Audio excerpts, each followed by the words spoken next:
You have faith. You have the work ethic. You're doing everything right. Yet, financially you still feel stuck. It's frustrating because you know you aren't lazy and you know you love God. So what is the disconnect? Before I reveal the missing link, I want you to do something powerful. Comment below the one area you feel behind in right now. Is it finances? Clarity? Consistency? Our prayer squad reads every single one. Because here is the truth. You aren't suffering from a lack of effort. You are suffering from a lack of strategy. Let me show you how to fix that. Stay with me. This might explain more than you expect. There's nothing more confusing than doing everything right spiritually and struggling financially.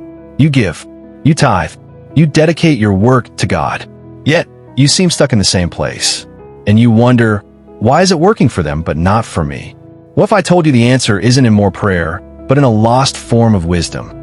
Wisdom that wasn't just preached, but was structured. We need to talk about King Solomon, not just as a figure in a story, but as the architect of the most sophisticated wealth system in history, a system still used in Jewish culture today. If you're tired of guessing, this is the video you've been waiting for. Let's look at the strategy behind the scripture. Let's begin. Section 1. Wealth secret number 1. They value wisdom over quick money. Solomon didn't ask God for riches. That's important, because most people would have power, protection, victory over enemies, financial security.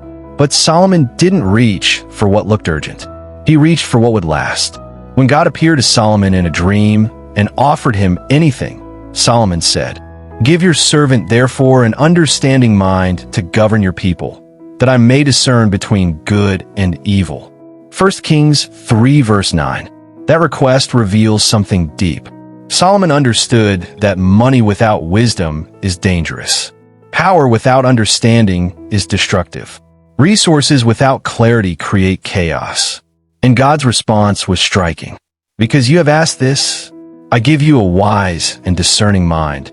I also give you what you have not asked for, both riches and honor." 1 Kings 3 verses 11 to 13. Here's the first secret.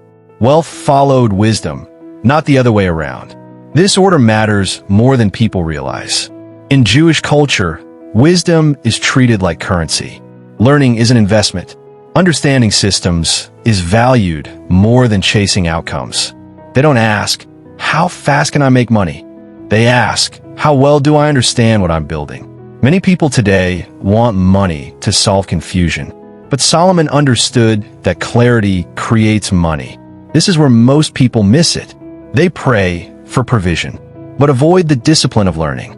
They ask God to bless their finances, but don't study how money actually works. They want results without responsibility. Solomon's principle is simple and uncomfortable. Wisdom is the principal thing. Therefore, get wisdom. Proverbs 4 verse 7. Not motivation, not emotion.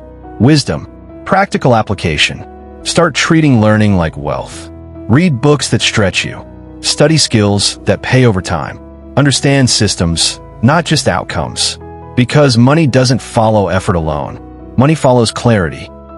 Section 2. Wealth secret number 2. They think in generations, not emergencies. Solomon didn't build wealth for impulse.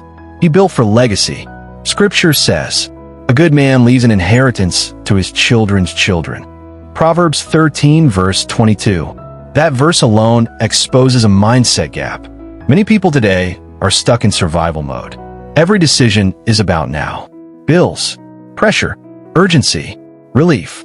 There's nothing wrong with surviving, but you can't build legacy from panic. Jewish wealth culture is future-oriented. They ask different questions. How will this help the next generation? What knowledge am I passing down? What structure will still work when I'm gone? Solomon organized his kingdom intentionally. Trade routes, taxation systems, storage cities, governance structures. He didn't just receive wealth. He managed it with foresight. Here's why this matters. If all your money decisions are driven by pressure, you'll never build peace. Pressure makes you reactive. Vision makes you strategic. But when decisions are driven by vision, money becomes calmer, clearer, more stable. Simple action. Start planning beyond survival. Even small steps matter. savings, learning, writing down what you've learned, thinking long-term. Legacy doesn't begin with money. It begins in mindset. Section 3. Wealth secret number 3. They understand that money is a tool, not a god. Solomon was wealthy, but not confused about worship. He warned clearly, whoever loves money never has enough. Ecclesiastes 5 verse 10. Jewish financial culture doesn't idolize money. It respects it. There's a difference. Money is treated as a servant, not master. That's why guilt around money is lower, and responsibility is higher. Many believers struggle here. They feel torn between faith and finance, between trusting God and planning wisely. They fear that wanting financial stability means lack of faith. But Solomon never separated them. He understood that money amplifies wisdom or exposes the lack of it. That's why Scripture says, "The blessing of the Lord makes you rich, and he adds no sorrow with it." Proverbs 10 verse 22. If money brings chaos, it's not blessing, it's exposure. Exposure of habits, exposure of discipline, exposure of character. Practical application. Remove emotional guilt from money. Money isn't evil. Misuse is. Treat money as a tool for stewardship, not identity. Section 4. Wealth secret number 4. They mastered delayed gratification. Solomon warned against impulsive living. Precious treasure and oil are in a wise man's dwelling, but a foolish man devours it. Proverbs 21 verse 20. Notice the language. The wise store, the foolish consume. Jewish wealth culture trains patience early. Children are taught discipline with resources. Delayed pleasure is normal, not punishment. This is huge.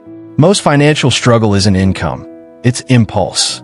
Buying for emotion, spending for validation, consuming to cope with stress. Solomon's wisdom teaches restraint as power. Here's the uncomfortable truth. If you can't delay pleasure, money will never stay with you. Immediate action. Pause purchases. Ask one question before spending. Is this building or distracting? Discipline is freedom in disguise. Section 5. Wealth secret number 5.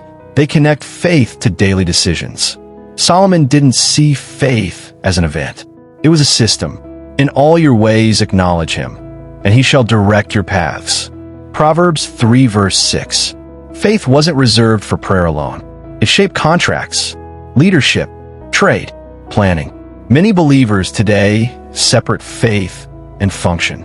They pray deeply, but plan poorly. Solomon understood alignment. God directs paths, but you still walk them. This is where many feel tired.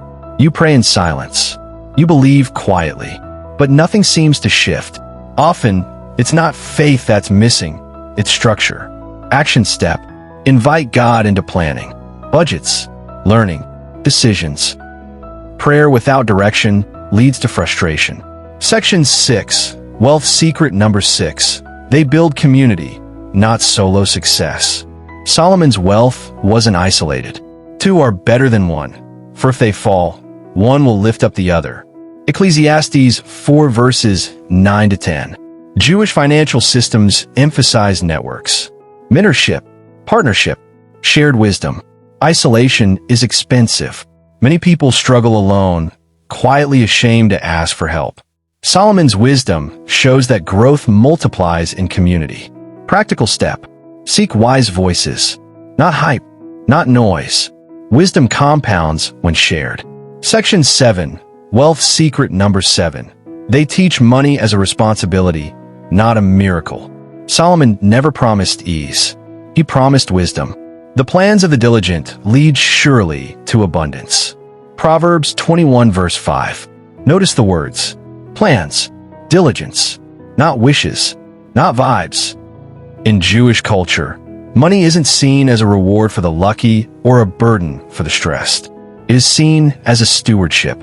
Most people wait for a miracle to fall from the sky, but ancient wisdom teaches that provision requires participation. Think about it. God provides the seed, but he doesn't plow the field. This resolves the massive tension so many of us feel between faith and finances. You see, trusting God and taking personal responsibility are not opposites. They are partners in a divine dance. When you take ownership of your habits, your faith doesn't get weaker. It actually grows wings.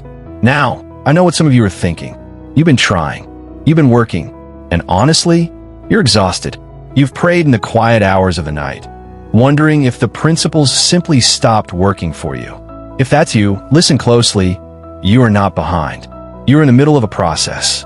Wisdom isn't a light switch. It's a harvest. Real change often requires a season of clarity before the fruit even shows up. You aren't failing. You're learning the language of abundance. Before we look at how to apply this to your coming week, let's pause. We don't just want to watch videos. We want to move mountains. Drop a comment right now telling us one thing you're trusting God for, whether it's a financial breakthrough, emotional peace, or spiritual clarity. Our prayer community doesn't just scroll past. We read these and we stand with you. You are not alone on this journey. Remember, King Solomon's wealth wasn't magic. It was an alignment. He aligned his faith with action, his patience with planning, and his trust with radical responsibility. In our next video, we're going to dive into why it's not about giving money away, but about securing your own foundation. You won't want to miss that specific breakdown. If this message gave you even a second of clarity, hit that like button. Subscribe to join a community that values wisdom over hype.